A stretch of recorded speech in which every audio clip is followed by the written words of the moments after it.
More than 600,000 people go missing each year in the United States, according to the Doe Network, a volunteer organization that works to help law enforcement bring closure to cold cases.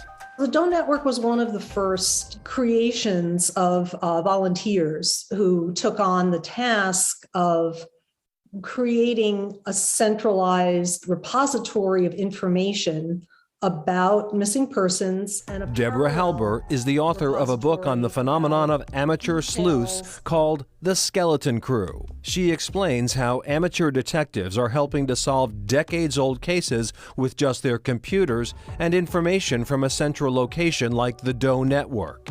Information about Jane and John Does range from physical descriptions to artist sketches and information on the circumstances surrounding the person's disappearance or recovery. This is the kind of information that they have at their disposal to go through and to look and to pore over. They have made some truly remarkable connections. Then how do these amateur sleuths then begin to interface with law enforcement? I think in the early days, some of those interactions with law enforcement didn't go very well. I think they were trying to compile information. First of all, to create the databases that they had set up, they would call law enforcement directly. And in some jurisdictions, that was frowned upon. And does that evolve over time? In some places, it did. There's still resistance in some pockets, but over time, law enforcement realized they needed more eyeballs. What really changed was when I...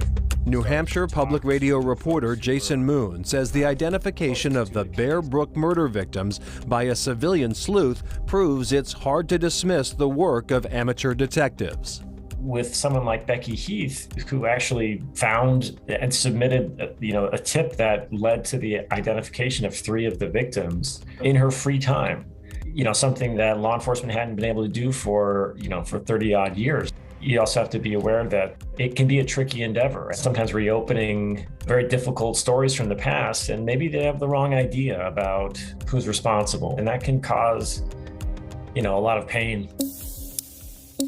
Some amateur detectives are inspired to dig deep on cases that are much more routine and usually don't involve criminal behavior. That's true of a group of volunteers around Massachusetts who help track down lost family pets. It's creative detective work. Beth Core's full-time job is organizing daytime playgroups for dogs. I started out in management consulting and financial services, and when I turned 40, I said, I'm not going to do this anymore. And I wanted to do something that I was really passionate about, and I started a dog care business. In her free time, she runs Missing Dogs Massachusetts, a nonprofit she co-founded in 2015. We recovered over 1,000 dogs in 2021. We're not marketing anything, we're not selling anything. Pierce Juckett asked for help last spring after his newly adopted rescue dog, Bozeman, bolted from the back of his car. He was like the fastest thing I'd ever seen. He was just gone within seconds. In Metro West, if someone posts about a dog missing, it takes probably about 3 to 7 minutes before I'm tagged into the conversation. Kelly McPherson volunteers with Missing Dogs Massachusetts. When she's not selling real estate, she reunites missing dogs with their families. She worked on Bozeman's case. And within like an hour, someone from there was on site with us, Kelly, and gave us the rundown of what to do next. She had a couple McDonald's cheeseburgers and some leashes in case we saw him to get him on the leash real quick. Bozeman was lost in the woods of Dover. It broke my heart.